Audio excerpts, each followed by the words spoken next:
I'm Kavi Kardos, and this is SEO in 2024.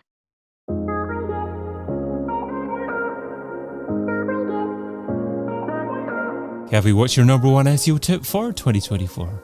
My tip is to follow Google's lead and adopt a renewed focus on EEAT, which stands for Experience, Expertise, Authority, and Trust in 2024. we haven't heard the end of EEAT yet. No, definitely not. Okay, so why is it so important for 2024? Yeah, so Google has really already started emphasizing EEAT in its own recent messaging that they direct at site owners. And I think that suggests that they're predicting sort of a corrective pendulum swing back away from this recent swell in AI-generated content, back towards a preference for user-generated content. Not that we'll stop using AI to, create content or augment our content, but I think they're accurately predicting that people are going to have more of a thirst for user-generated content with the growth of all of the AI stuff that we start seeing in search results. So organizations really need to be prepared for that swing to happen as well.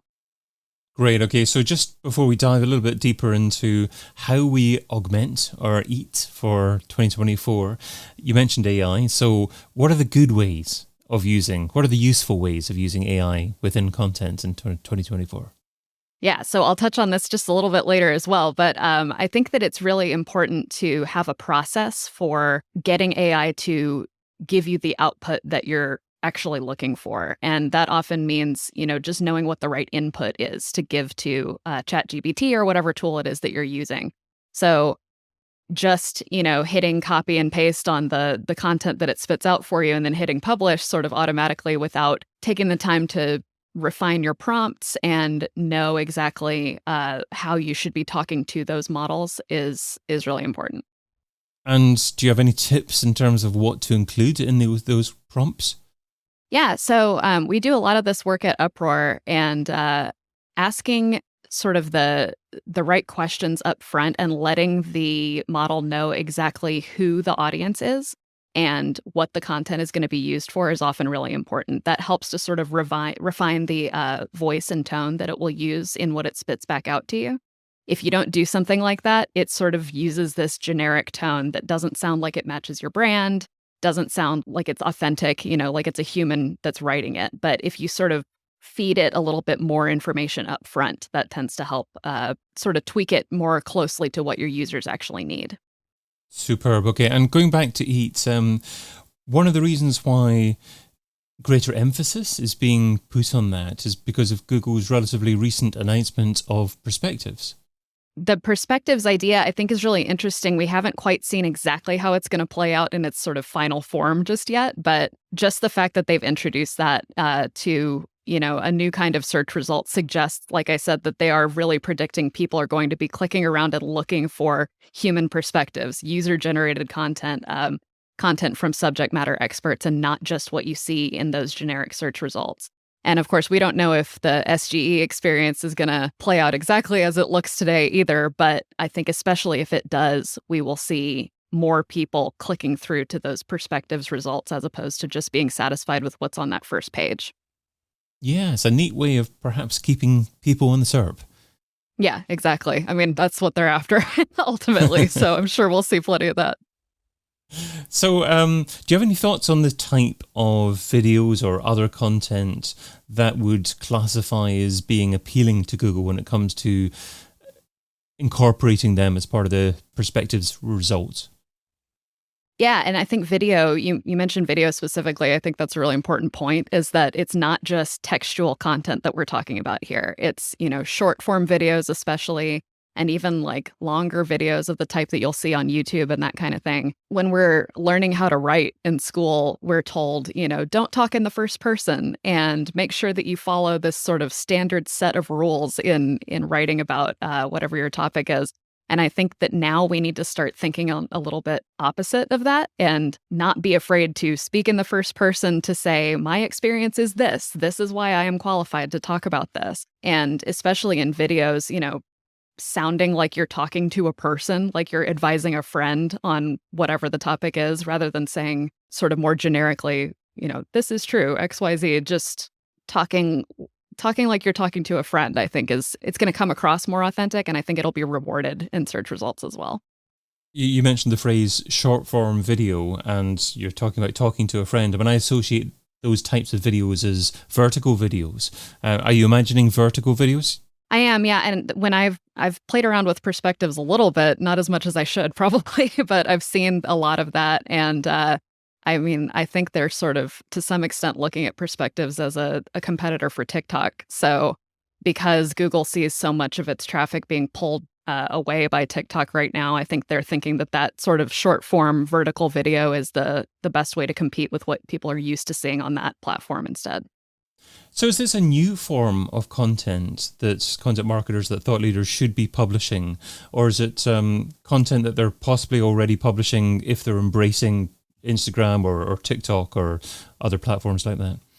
Yeah, so like you said, I think it's going to be new to some people. I think if a brand is already set up with a solid, TikTok strategy, Instagram strategy, that type of stuff, they're probably already doing stuff that looks quite a bit like this. But brands that have sort of stayed away from TikTok and Instagram to this point might have a harder time adopting that format. And again, speaking in that way, the more sort of casual, friendly way of approaching your audience probably doesn't feel natural to a lot of brands, but at least for some where it makes sense for the brand, it is going to be really valuable. So what if a brand has a fairly long sales cycle and they've got a fairly comprehensive content marketing strategy, and they've imagined every single touch point on the user journey as applying a different type of content to that? Where in the user journey and what type of content maybe comes before and after these sorts of short form videos? So if we're talking about like a someone who's selling an actual product, so say an e-commerce website, for example, I think the type of content that comes from the brand itself and in the form of, short form video or text that sort of demonstrates a little bit more of that authority coming from the brand itself is probably more useful at the top of the funnel, where people are starting to learn about the thing that they're going to eventually buy. Less once you get down to the nitty-gritty of, okay, I'm actually going to hit add to cart and make my purchase.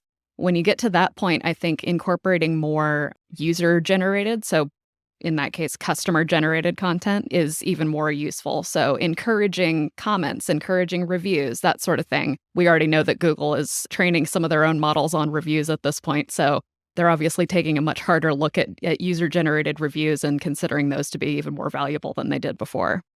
And is it useful for brands to reach out to users to actually try and incorporate users within their own content on their own website as well? Or are you primarily actually talking about this as if users talking about the brand but on their own social platforms? Yeah, I think it's both, but I think if a brand can find a way to incorporate user voices into their actual on-site, housed content, that's a really interesting thing that I think we'll start seeing more of as well. A lot of brands aren't doing that right now, but again, that just demonstrates more authority, more trust from users in that brand and in that product, whatever it is. So yeah, pushing that to your own in-house platforms, I think makes a lot of sense as well. Superb. Okay. And in terms of what this means for SEO, I would imagine that SEOs are going to have to work a lot more closely with social media departments as well. So what does that mean in terms of how they work together, what SEOs might have to do more differently, and I guess how SEOs can measure their value moving forward as well, if it's not so conventional in what they're doing? Yeah, so that's one of the most exciting things about this sort of shift to me is that I think it's going to naturally lead us into less siloing of marketing departments and more cross department work. And I've always advocated for, talk to your customer service representatives about what kinds of things customers are asking about and how you can solve those pain points using content or using SEO. And I think we're going to start seeing more of that on the social media side now too. So SEOs going to the social media directors and saying, what are people talking about when it comes to our brand on Instagram, on TikTok, on Reddit right now? And how can we sort of use that conversation that already exists outside of our control, bring it within our own control and sort of own that messaging and encourage users to contribute to it too? I guess the struggle is probably who owns that as part of the marketing? Because I mean, as you say, traditionally there have been silos within large marketing departments, and traditionally social media departments have owned this. Is it fair and reasonable to ask social media managers to give up some of that responsibility? I don't think it's so much giving up responsibility as just sharing information. Social media managers, I think, can go about doing the job that they're doing, but then passing off what they've learned and passing off the content ideas and that sort of stuff to the SEOs and to the content creators.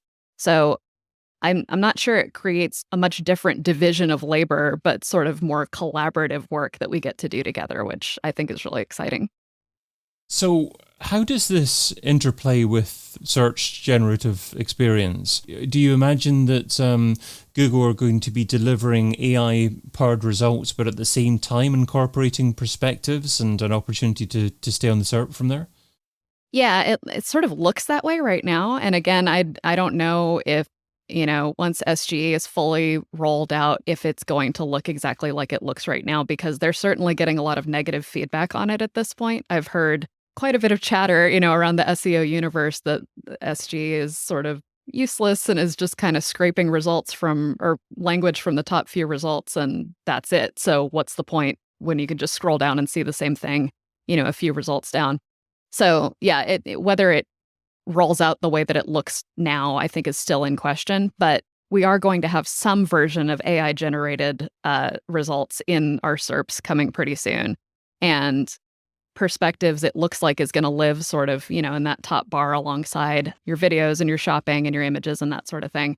So I think we see some users using both, and I think we see some users sort of opting more for one or the other. I'm skipping the whole SGE experience because I don't like it. I'm going to go straight to perspectives and see what real people are saying about this topic instead. So what would you say to an SEO maybe just getting started in the industry today? Is it still necessary to learn all the traditional aspects of SEO, or is there going to be some hybrid role or new role that is going to exist that doesn't require all the traditional SEO knowledge? I think that we're still going to need to rely on a lot of the SEO basics. And I'm seeing, in the blogs and at conferences and on podcasts and stuff like that right now, people sort of encouraging this back to basics SEO at the same time as all of these new things are happening. I think that makes a lot of sense. Technical SEO, for example, probably isn't going to change very much. You're still going to need to do all of the things to make your site, keep your site in good shape that you have to do now. So still knowing crawling, indexing, all that stuff is probably never going to change, but we can now use ChatGPT to help us write some of those tasks and sort of make them go faster, which is nice. But yeah, in terms of still creating genuinely helpful content that is written for users, that's sort of the basic gist of SEO and always has been. And I really don't think that's going to change. I think if anything, we're seeing more of a focus on that. For people who are new to the industry, I think this is a really great time to be getting into SEO because you're coming in with a fresh perspective. You're not necessarily bogged down by the sort of old school, focus on your title tags and your meta description style of thinking, and instead can bring this sort of fresh pair of eyes to what we're doing. And especially with younger people who are more used to, TikTok and that sort of exchange that goes on social media platforms these days, I think that perspective is also going to be really helpful to this new era of SEO. Yes, absolutely. And going back to what you previously said as well, it's going to be essential, I think, for SEOs not to be siloed so much in the future. Exactly. Because, right. Yeah, with perspectives, perspectives, that's not quite so easy to say as perspective. It doesn't roll off the tongue. It doesn't, no, but I was going to say that perhaps Google is renowned for starting brands that don't necessarily roll off the tongue. They are, aren't they? They're pretty good at that.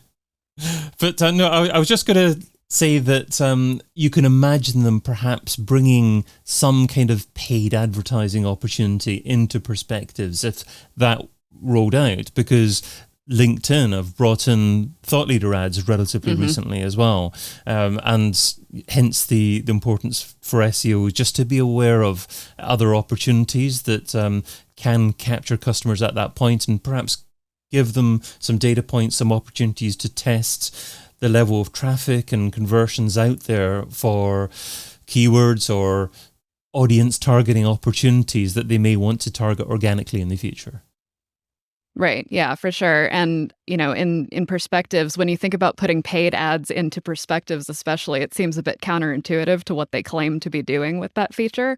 But they've got to make money somehow. So I'm still really curious to see how the paid side of things is going to be incorporated into both perspectives and the SGA experience too. Yeah, it's a hypothetical possibility, but you'd imagine it would be a possibility. Yeah, I think it has to be. If an SEO is struggling for time, what should they stop doing right now so they can spend more time doing what you suggest in 2024? So I'm not sure this is a time saver necessarily, but I think that right now what we're seeing too much of is relying on AI-generated content without human intervention. So I mentioned this a bit earlier, but we've seen GPT-4 and other large language models come a really long way in terms of creating fairly good content at this point, but you can't just hit copy and paste and publish like I was saying earlier. You've got to sort of interact a little bit more. I think that we spend a lot of time at this point getting to know how to use AI tools and then not using them properly. And right now, I still think that ChatGPT's best use, for example, is sort of automating the really time-consuming SEO tasks. So I think we should be focusing more on that and learning how to use them for more technical, more, the tedious stuff that you've been doing in spreadsheets for the past 5 years, rather than figuring out what you want to get, what content you want to get out of it, and then prompting it the wrong way and sending that off to your client or off to your publisher and not really putting the thought that's required into making it good and authentic. Kavi Kardos is Director of SEO at Uproar, and you can find her over at uproar.com. That's spelled UPROER.com. Kavi, thanks so much for being part of SEO in 2024. Thanks so much for having me. I've been your host, David Bain. Get your copy of SEO in 2024, the book, over at SEOin2024.com.